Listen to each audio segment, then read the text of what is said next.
thumb so that you can take the round end of this piece and slide it in there so that when you release the tension on that button, it locks this piece into place. It'll come out a little bit, but you shouldn't be able to pull it out, and it shouldn't fall out when you shake it. Whereas if the button's pushed in, the piece won't retain itself. It takes the tension of that spring to hold your extractor and round indicator in place. Now we've set this down for a second. We're going to have to return to these other compound pieces that we're going to be inserting into these holes in the rear of the top of the firearm. The first one that we're going to put together is going to be the extractor depressor plunger spring. Small plastic piece goes in one end of the spring. The other end of the spring secures on the end of the metal rod that has a nipple. You can do that easily by turning the spring in such a fashion that it causes the spring to expand over the bulbous head of that metal end, thereby locking it in. It should have a good amount of tension that it's difficult to remove unless you turn it in a light fashion to expand the spring so that it comes off, because the end of this is tapered and has a small groove. So when you get those pieces hooked back in, you can then take that piece. There's a small hole. If you look at a standard orientation with 12, 3, 6, and 9 o'clock, over here at about 1 or 2 o'clock, there's a hole there. Now, this is a metal piece at the bottom that this is going to be contacting. You want metal on metal contact, or it's going to wear rapidly and cause a critical malfunction of the firearm. I have seen Glocks reassembled incorrectly with the plastic piece forward. They have functioned normally for a while, but you can notice severe wear on this plastic piece because it's contacting a functioning moving metal piece, which wears it down. You want to make sure that when you put this piece back into your firearm, the metal rod is to the forward, the spring and the plastic cap, the kisser on the end, are to the rear. The small plastic piece should be sitting right there. It's going to contact this plastic back of your back plate once it's installed. Right now, we're going to put back together the striker assembly. We've got our two keepers, our spring, our housing, and our striker. Striker, you want to make sure when you put it together you don't have it oriented so that it can turn. You want to make sure that it's inserted in the end with the groove cut out so that this piece, like if you turned it like a key, would come in and seat in that housing so that it's able to travel like this when it's locked in. Your back plate is going to lock onto this circle. That's why this piece has to be depressed to release that tension to remove it. That circular housing right there is going to be the tension, and this right here is where your striker is actually going to be traveling while you're shooting. So you want to make sure that it's oriented in this fashion.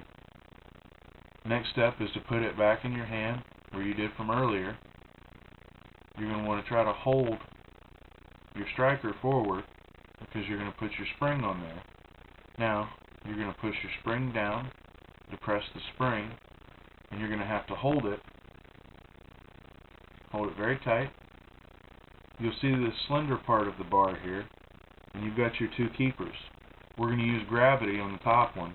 We're going to set a keeper on top so that the thinner end of the keeper is faced towards the spring, and that the larger side of the keeper is faced out towards the end of the striker. The spring is going to move forward on that small end of the keeper, and it's going to push up against the large end. The two of them in conjunction together are going to act as a wedge that's going to keep the spring on the rod. Once you get your keepers secure to where you've got them pinched on there, you're going to slowly release the tension on your spring so that they seat on those keepers. Now at this point, your striker should function like it did before, and we're going to reinsert it into the housing.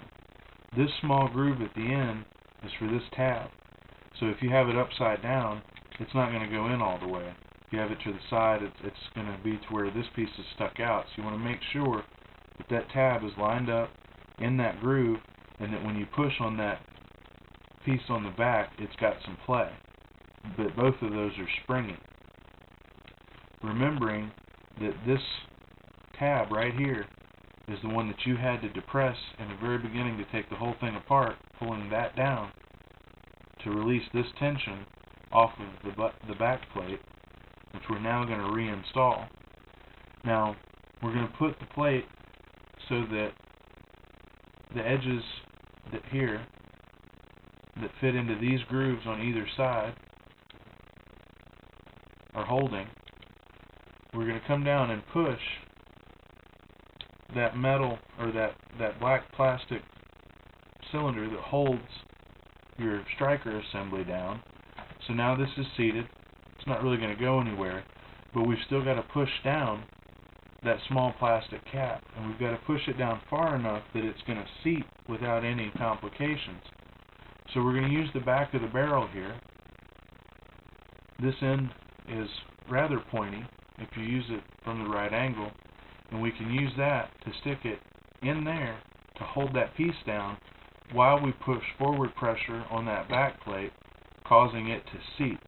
So I'm going to try to do that now without shooting the piece across the room.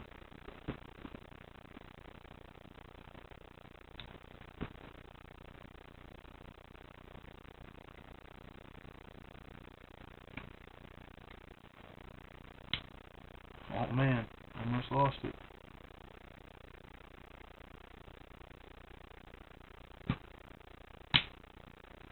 Once you get that piece seated, you should feel it click. You should be able to depress the button here for your firing pin safety. You should grab the back of the striker and be able to move it to the rear. Now you're going to reinstall your barrel, making sure that the flat side, not the working side, is going to seat right here. So we're going to put the barrel in first, same way with an OEM barrel, so that it can slide freely. You don't want it to be jammed up so that it's stuck. That's not going to work. It's hard to get the barrel out. So you're going to make sure that you slide it in there so that it's smooth, so that it functions. Slide it all the way back to the rear so that it's locked. Now, once that's locked, we're going to take our guide rod and spring, and we're going to find the end that has a small nipple on it that's going to fit in this groove on the front of the pistol. There's a small place right here that has a crescent cut into it, which is where this round back steel part, plastic on an OEM model, because the guide rod's plastic, this is a competition one, so that it sits on that piece right there. Now, that locked, you're going to put the front end first so that it's seated, and then you're going to line this piece up. You're going to have to push it down so that it comes in and it seats and that it's level. If it's not on the right groove, if it's on the top groove, when you go to put it together, it's going to bind on you, and it's actually going to be very difficult to get it back apart to fix it. So this is critical. You want to make sure that not this level one, you don't want it to set here. You want it to set in the one that has a crescent groove. Lock that in place, put the nipple in the hole in the front, and then push the back of that pin, that guide rod, until it's seated. Now you're going to line up your grooves. It doesn't matter up here. That's just going to sit and run flush. But these two pieces right here are going to line up, and then it's going to run back to these two back here. See where the metal part is? These tabs that are protruding? They run into these grooves on either side that run the full length of the slide. So you take those pieces, put them together, slide the pistol together. Now, it should slide rather easily. And when you get it to where it's ready to go, you should only need to move it like an eighth or a quarter of an inch, and the pistol's ready to function.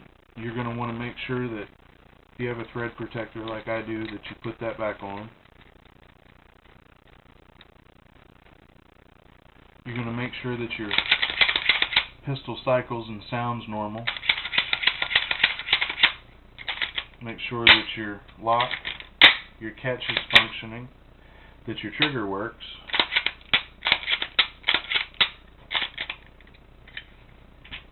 And once everything is put back together and you know it's working, you're all good to go. You've just completed a pistol disassembly and rebuild. This happens to be a third generation Glock Model 22. It's a 40 caliber. It's got a full tactical build. Some of the pieces are a little bit different, but it's the same idea. The Gen 2s, the Gen 1s, the other ones, they're pretty close. We might be able to do some future videos where we get into some of the other models. But for now, this should be a good place to start. It should get you kind of in the mindset of using your pistol and the pieces that you have here as tools, being able to get you out of needing to be able to take it apart in the field. Hopefully the video was a help. If you like it, share it. If you have any ideas for suggestions for future videos, just send me an email and let me know, and hopefully we will continue helping people learn how to do this type of stuff. Have a good day. This is Smooth signing out.